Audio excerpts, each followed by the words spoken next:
I'm absolutely delighted to have our next speaker with us today. He is the leader of the opposition, Jeremy Corbyn. He's here to give his first speech at our annual event. This is an incredibly interesting and important time in UK politics, and we're honoured and really pleased to welcome Jeremy Corbyn.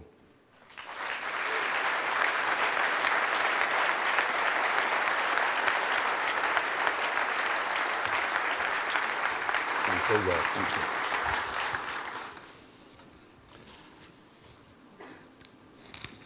Thank you. I was just about to say, if you get lost, you could Google it after that talk. Thank you for inviting me. It's a real great pleasure to be here. And I want to congratulate Carolyn on her first year as the CBI's first female Director General. Well done, all of you.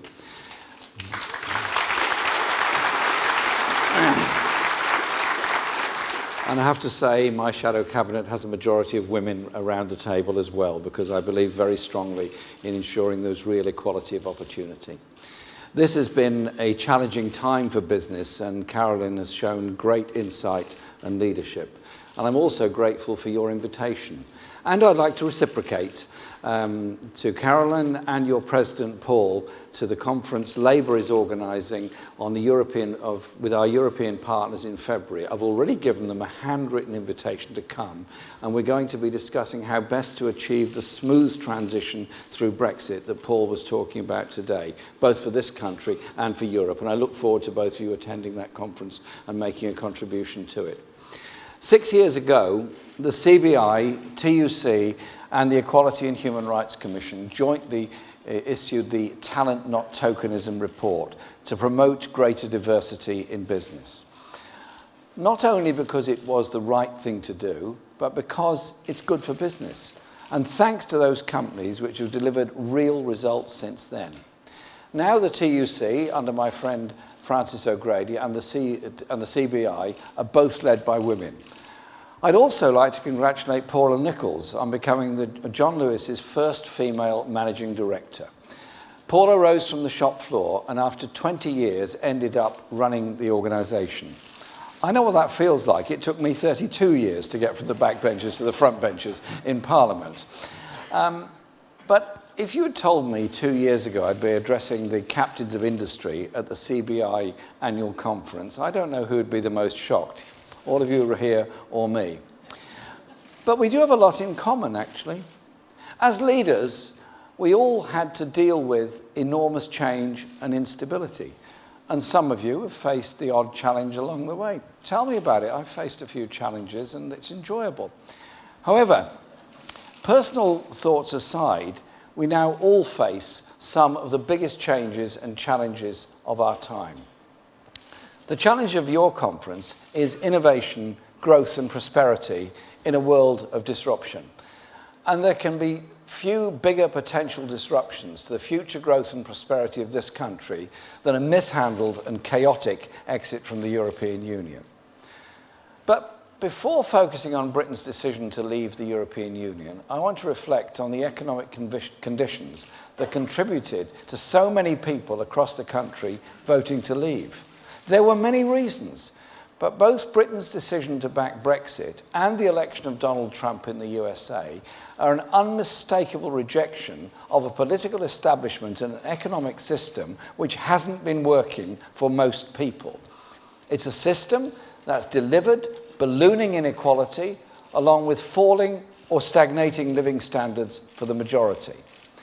The UN Secretary-General Ban Ki-moon said, "Tackling growing inequality in rich and poor countries alike has become a defining challenge of our times." Real wages are lower today than they were in 2008. Andy Haldane, the chief economist at the Bank of England, talks about a lost decade in terms of pay. But those statistics and sound bites don't give the measure of the real problems that people face in today's jobs market. Over 6 million workers earn less than the living wage, more than 1 in 5. More than 1 million people are on insecure temporary contracts without full employment rights. Our shadow Work and Pensions Secretary, Debbie Abrahams, is currently working with the Federation of Small Businesses to look at what can be done to support the growing army of self-employed people whose earnings are no higher today than in the mid-1990s. Additionally, the gender pay gap is now locked in at nearly 20 pence in the pound. At the current rate of progress of closing the gender pay gap, it will take another 50 years to achieve total parity. And if you're a disabled person, you're nearly 3 times as likely not to be in work. That's why we've launched our Disability Equality Roadshow, to hear from people with disabilities in and out of work about their experiences and better inform our policy. I'd also like to highlight the great work of employers who take on ex-offenders. This is something that really benefits the whole of our society, so we recognise and nurture talent wherever we can find it.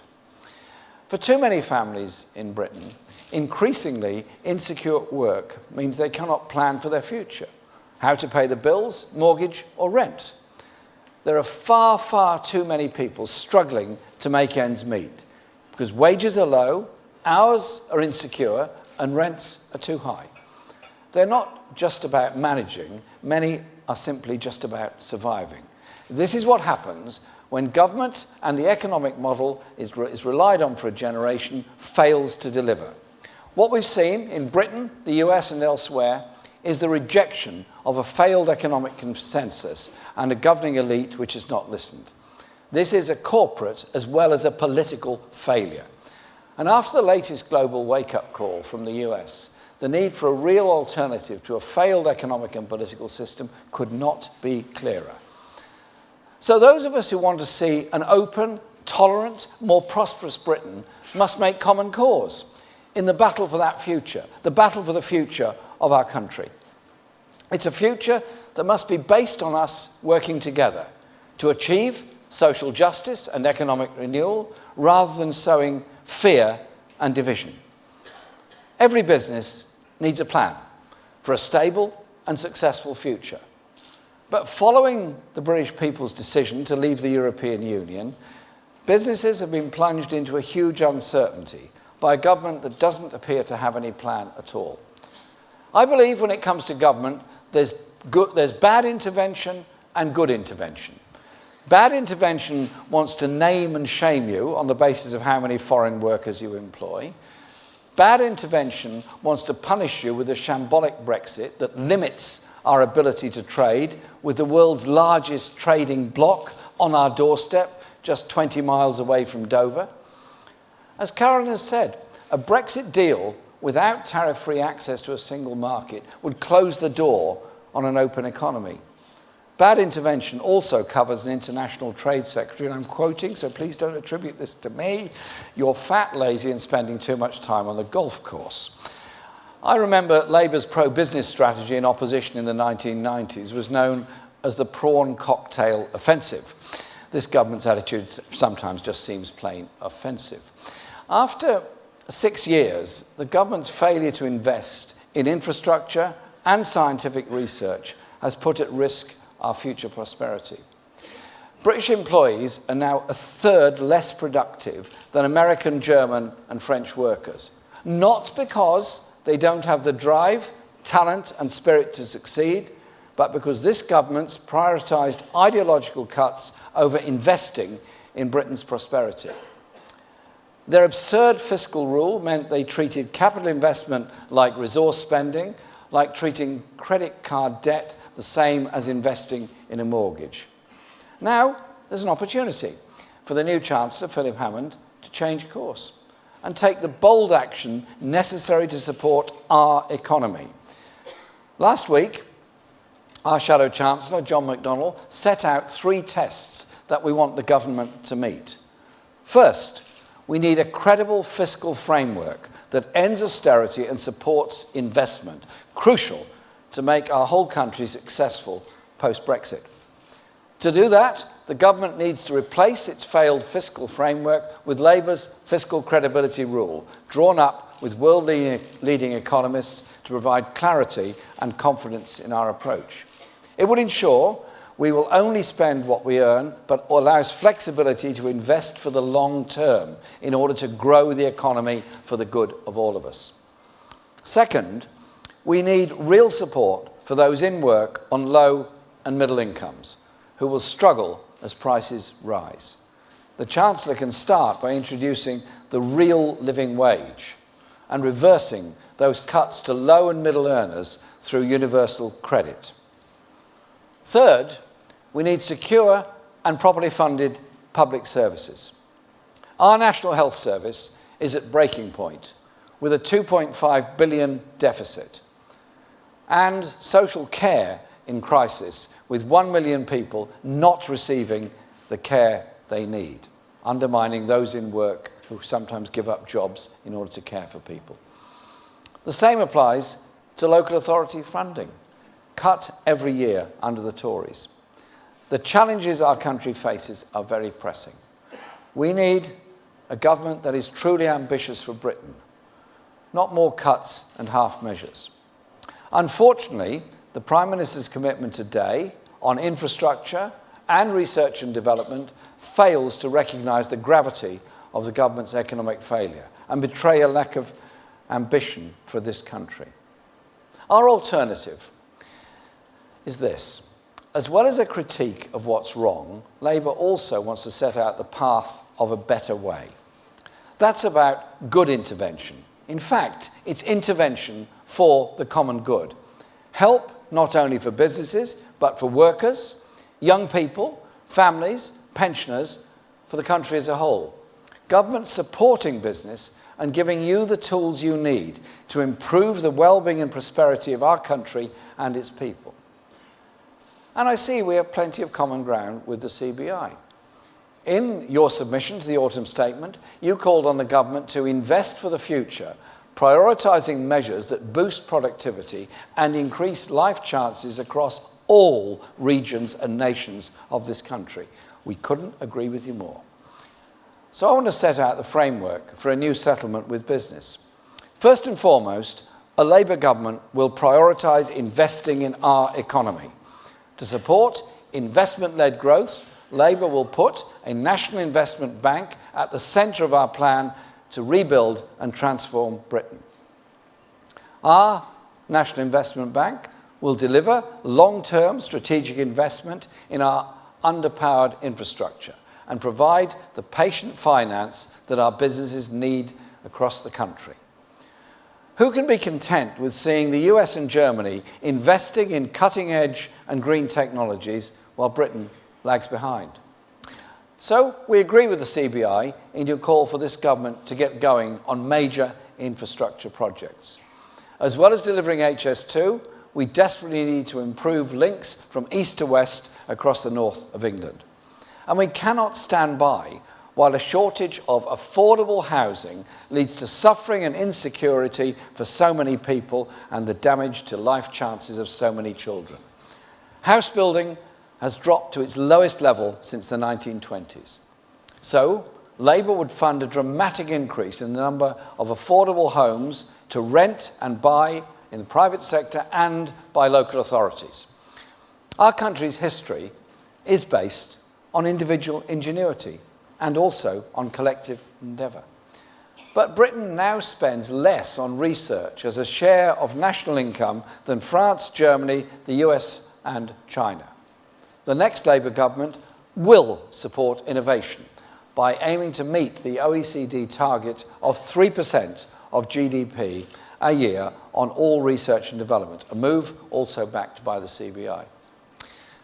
Last Thursday, I visited Airbus in Stevenage, a site absolutely on the cutting edge of the design and manufacture of advanced satellites and telecom system, building the ExoMars rover and the Rosetta space probe.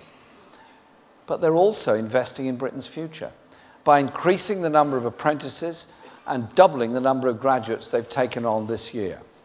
We're a country rich in talent and potential. We know that recruiting talented people with the right skills is a priority for business. That's why we're committed to a comprehensive national education service at the heart of our programme for government to deliver high-quality education for all throughout their lives, not just on leaving school and going to university, but later on as well. I would argue that this is common ground between us on infrastructure.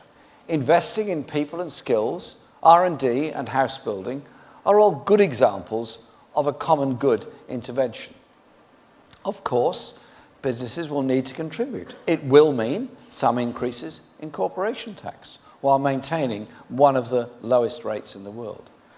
But I see it as a sound investment, not only in your own business's long-term future, but for the common good of our country as a whole.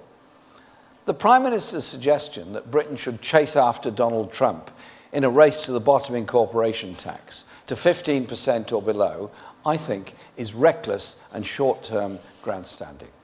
It would do nothing to bolster the long-term investment we all need, or to raise productivity or boost innovation, and would undermine the rebuilding of our economy in which our future prosperity depends. And we need to see genuine employee representation at board level, which the Prime Minister promised, but I see is apparently already backing away from it. As well as real accountability for runaway executive pay, we want to engage with you as we bring forward details to our proposals. Labour's common good intervention will see us make the case for Britain to retain full access to the single market and a stake in the European Investment Bank to support jobs, living standards and prosperity. And we back your call for a fair migration system that allows you to continue to employ skilled workers from overseas. We won't set false immigration targets or refuse to guarantee the right to stay for EU nationals currently working in Britain. But we will take action to prevent undercutting of workers' pay and conditions and insist that employers invest in boosting the quality of skills, training and apprenticeships at home. Good employers are also undercut by those who piggyback on others' investment or try to steal a march in a race to the bottom of low skills, low productivity and low pay. Far from being alternatives, economic prosperity and social justice are two sides of the same coin. We can, and I believe must, have both. The progressive policies of previous Labour governments helped civilise, industrialise, educate and deliver increased and shared prosperity. Government doing what all good businesses do, taking the long view and adapting to change. For too long, there was a damaging consensus that government just needed to get out of the way for business to flourish. That consensus, I think, has broken down. The CBI rightly identifies that we need more investment in skills. Government needs to reverse the cuts in further education and support business to deliver high-quality apprenticeships. And I hope in the autumn statement we will see two more things. The reversal of what would be the largest real terms cut in the school's budget since the 1970s and the funding for the government's nurseries pledge. We now need more than ever. We need government comprehensively to raise its game on the challenge of Brexit. Its shambolic handling to date has fuelled uncertainty and is hampering long-term business planning. In 1963, Harold Wilson famously said, if the country was to prosper, a new Britain would need to be forged in the white heat of a scientific revolution. More than 50 years later, we now face the task of creating a new Britain, not just out of Brexit and a new relationship with Europe, but from the challenge of the fourth industrial revolution. We know the first industrial revolution saw mechanised production powered by steam. The second was powered by electricity. The third was driven by the internet and digital communication. The fourth industrial revolution is being powered by the Internet of Things and big data to develop cyber physical systems and smart factories. I might add that this industry, 4.0, was pioneered by the German government's own high-tech strategy. How we best respond to Brexit and the fourth industrial revolution will require a lot of radical thinking by all of us. It will challenge yesterday's received wisdom of private good, public bad. It will need common good intervention. We certainly won't be telling you how to run your organisations, though someone did point out to me that over the last 2 years, Labour has more than doubled its membership and paid off £20 million of loans and returned to profit. So you see, we're a successful business in our own right. It's all right, we're not joining the CBI yet. We won't stand back when there is injustice in the workplace or the boardroom, as we all saw with Sports Direct and BHS. All we ask is that for the investment we make for you, from building better infrastructure to delivering a high-skilled workforce, that you make your contribution to help the next generation of workers, the next entrepreneur, or the next business coming down the road. And in return, we'll clamp down on the people cheating our economy with aggressive tax avoidance and evasion by doubling the number of investigators to chase payment and ending the payment of excessive dividends to offshore owners. Aggressive tax avoidance and evasion is a burden and deadweight on us all, and we'll work at home and internationally to bring it to an end. If we believe in building a fairer and more equal economy, the indicators of whether Britain is doing well shouldn't just be economic growth, interest rates and inflation. The measure of a successful economy must take into account how our policies and businesses are helping tackle poverty, inequality and low pay, and how they increase productivity and protect our precious environment and planet. Labour's offer is to work together with business to develop prosperity for the whole country.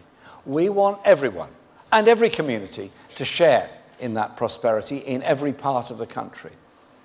Under a Labour government, there'll be no more exploitative zero-hours contracts. We'll put an end to them. And there'll be no more poverty pay for those in work. We want to raise the minimum wage to £10 an hour by 2020. And we'll make sure businesses, including small businesses, are supported to deliver these goals in a sustainable way. We recognise the challenges of change.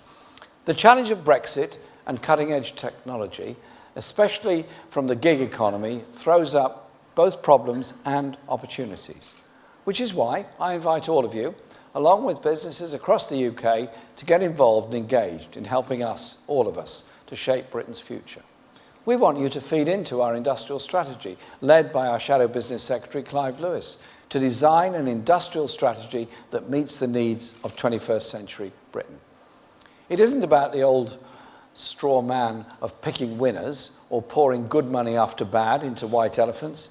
Instead, we'll set the missions, put in place the right institutional framework and support, and provide businesses with the opportunities to develop our economy, provided, of course, that businesses live up to their side of the deal, on wages, on workers' rights, and on paying taxes. We want our relationship with business to be a partnership, Labour's new settlement for business. And in case there was any doubt at all, Labour has an open door for employers, innovators, and investors, and we welcome your ideas and advice. To ensure that prosperity is spread across the country, it's vital that the devolution of powers and funding must be delivered closer to businesses and the people that work for them. The north-south divide in income, jobs and pay is widening faster than ever. Last year, when jobs increased by 277,000 in London, they rose by only 1,000 in the northwest and fell by 40,000 in the northeast. Britain now has one of the most extreme regional inequalities of any country in Western Europe. We pioneered devolution in government, devolving power to Scotland, Wales and Northern Ireland, set up regional development agencies across England. We developed the Northern Way concept to improve infrastructure, trade and local government across the north.